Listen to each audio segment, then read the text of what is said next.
call our meeting to order. Thank you, everybody. Welcome to tonight's special meeting. Vanessa, please call the roll. Chair Milliken, Here. Vice Chair Davis, Treasurer DeVarty, DeVarty here. Secretary Hatcher. Here. Trustee Fleming, Here. Trustee Landau, Trustee McMorton. But we do have a quorum, correct? Yes. Thank you. Approval of our agenda, which is in front of you. Do I hear a motion to approve that agenda? I move we approve the agenda. And support for that? Support. Is there any discussion? Hearing none. All in favor say aye. Aye. Any Aye. opposed? The agenda is approved. Thank you. Verbal communications, the WCC Education Association. Is Ms. Kissel in the house tonight? I don't see her. Are there any public comments tonight? And I see no public comments. We'll move to old business on our agenda. We have an action item, application for liquor licenses on 4 dates for the Iron Workers Summer Conference. The recommendation is that the Board of Trustees, through its duly authorized officers, make application to the State Liquor Control Commission for a special license for the sale of either beer and wine or beer, wine, and spirits for consumption on the premises of Washtenaw Community College, and with all adequate precautions to be in effect on these days: July 16, July 19, July 20, and July 21, 2022. Do we hear a motion? So moved. DeVarty moves that we apply or accept these liquor license. That we apply for these. Apply for the liquor license. And is there support for the motion? Support. And we have support. Any further discussion? Anybody? Vanessa, please call the roll. Chair Milliken, Yes. Treasurer DeVarty, DeVarty, yes. Secretary Hatcher, Yes. Trustee Fleming. Yes. The motion is approved. Thank you. New business for discussion, award of a catering contract. VP Barnes, do you have some information to share with us? I do. Please. Good evening, everyone. As some of you may know, our existing contract with Fabulous Food expired at the end of the calendar year. And we were informed by Fabulous Food that they were no longer going to be continuing operations. So we, in January, embarked on an RFP process to find a new vendor for our catering needs, specifically for the Morris Lawrence building, but also other events on campus. We started that process in January, and just as a point of reference for you, in 2019, which was the last full year we did a lot of catering, there were 600 events reaching $770,000 in sales. So not an insignificant amount of catering that goes on. So we put together the proposal document with the key stakeholders, and I'll go over that group with you in a moment. We reached out to several current and previous caterers and other recommended companies, including Creative Dining, Aramark, Continental, Foodies, Coast Catering, and Catherine's Catering. We only received one bid. Actually, one bid was received from Creative Dining Services. We reached out just to understand from the other companies why they didn't bid, and most of them said they simply didn't have the capacity at this time. They just don't have the help to be able to bid on it. So we reviewed Creative Dining amongst the team that you see here. We had a cross-section from across the campus, including staff and faculty. And we also, we made it a point to make sure that people that really deal with catering a lot in particular were on the team, including AVP Tucker, interim AVP Casoli, and Patrick Downey, who's the manager of conference and event services. We wanted those in particular to be on our RFP committee. So we reviewed in the committee, we did an extensive evaluation of the proposal. We discussed it, and we decided that the best way to approach it, especially since there was only one bidder, we wanted to do a tasting, and we wanted to make sure that we had a chance to ask all questions that we had about their services. So we did that in late April. We also invited President Belanca, Dr. Mueller, and Marilyn Dunham, who's the Dean of our Skilled Trades Training. They were able to answer all of our questions very well. The tasting also went very well, which you'll see here on the next slide.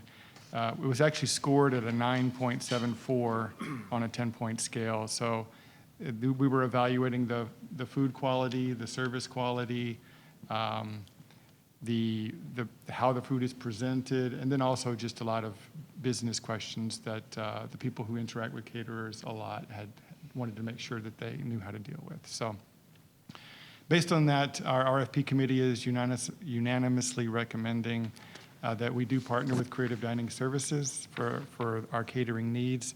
The annual cost is $24,000 in management fees with Creative Dining, and the annual increase would not exceed 3%.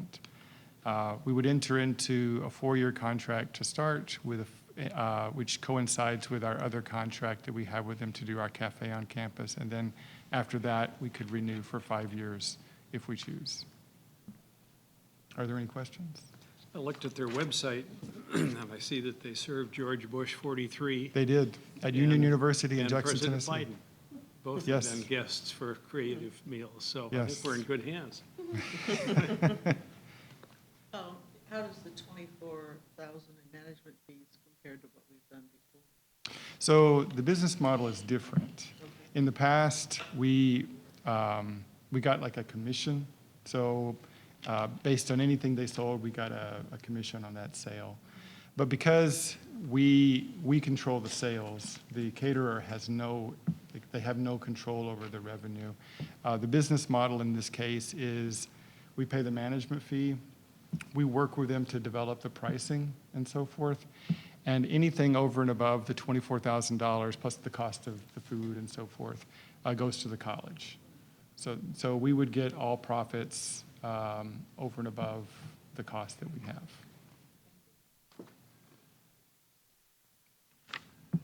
Any other questions? Trustee DeVarty.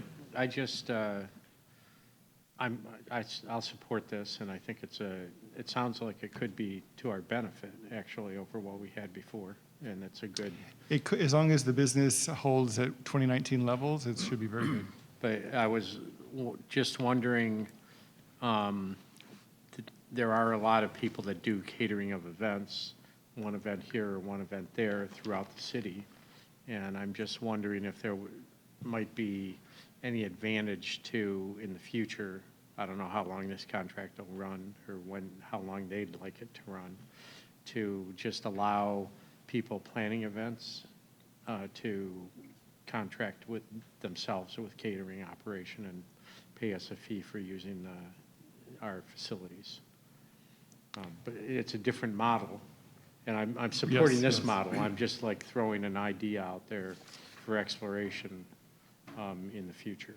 Okay. And I don't know if it's you look at it and say this is crazy, or food management people would say this is crazy, but it also might be another model to allow event planners, some might have a small event and have a Right. small catering operation come in, Right. or somebody that had a very large event that filled up the Morris Lawrence common space would want a larger caterer.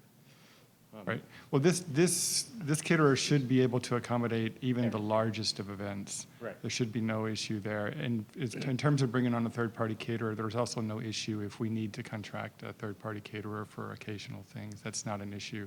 Now, whether we would get a commission for those, we'd have to negotiate something like that. Okay. Ruth, go ahead. I'm sorry. Who's in charge? You are. That's for sure. Have they seen, or will they have any input into their facilities in Morris Lawrence? They'll be in Morris Lawrence, I assume. There's a kitchen in Morris Lawrence a catering kitchen that they will use. Right, Yes. and have they seen the plans? Do they have any input or no? No, the plans for the building? No, for the kitchen. The kitchen is not being remodeled. Oh, okay. It's, So I mean, we're refurbishing the kitchen equipment because it hasn't been used in a while. But there's no remodeling of the actual kitchen. Will they further equip the kitchen to meet their needs at their expense? Or do we have any fit Well, there's no, outs? there's no, what I would call a material need at this point. I mean, there will be some cost that we will bear for basic kitchen equipment that's not already there, but all of the main equipment is already there. What I'm talking about are things like, maybe pots and pans and stuff like that, that we will bear that cost, but we'll earn that back on the catering. That's built into the pricing model. Dr. Blanca? They're allowed to, they have their own area also downstairs.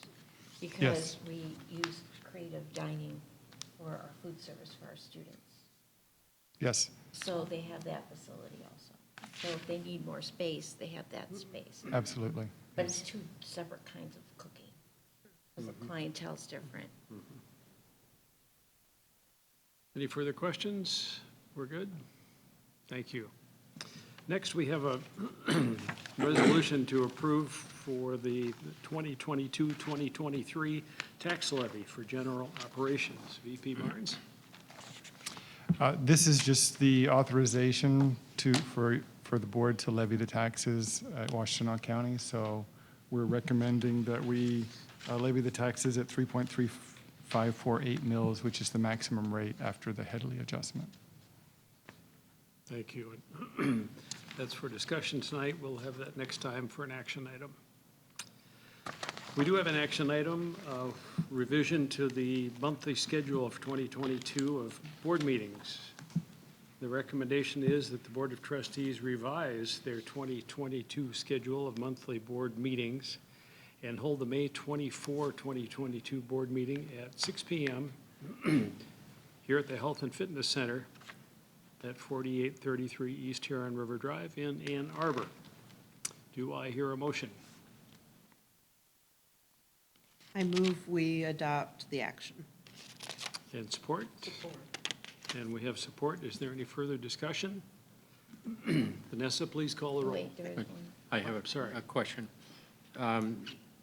So Vanessa called me earlier today and said something about moving our July meeting forward to accommodate the State Community College Association thing.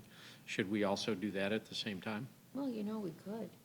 I was gonna do it the next meeting, but I haven't asked everybody. Those are both adjustments to the meeting schedule, and it seems like, why not kill two birds with one stone? What do you think, Vanessa? You go with it? We'd have to do in a we'd have Okay, to so I change move, something. I'd like to make an amendment. Yeah, Dave, Yeah. I think you could wait. There are three members who aren't Okay. here, who might have. You're right. problems. You're right. Let's do it. Okay. Vanessa's time. Okay, we have a motion and a second. Vanessa, please call the roll. Chair Milliken, Yes. Treasurer DeVarty, DeVarty, yes. Secretary Hatcher, Yes. Trustee Fleming. Yes. All right, that motion is approved. At this time, I would like to entertain a motion to adjourn this special meeting and move into closed session to discuss collective bargaining strategy. Is there support? Support. And Vanessa, please call the roll. Chair Milliken, Yes. Treasurer DeVarty, DeVarty, yes. Secretary Hatcher, Yes. Trustee Fleming. Yes. The special meeting is now adjourned. Thank you.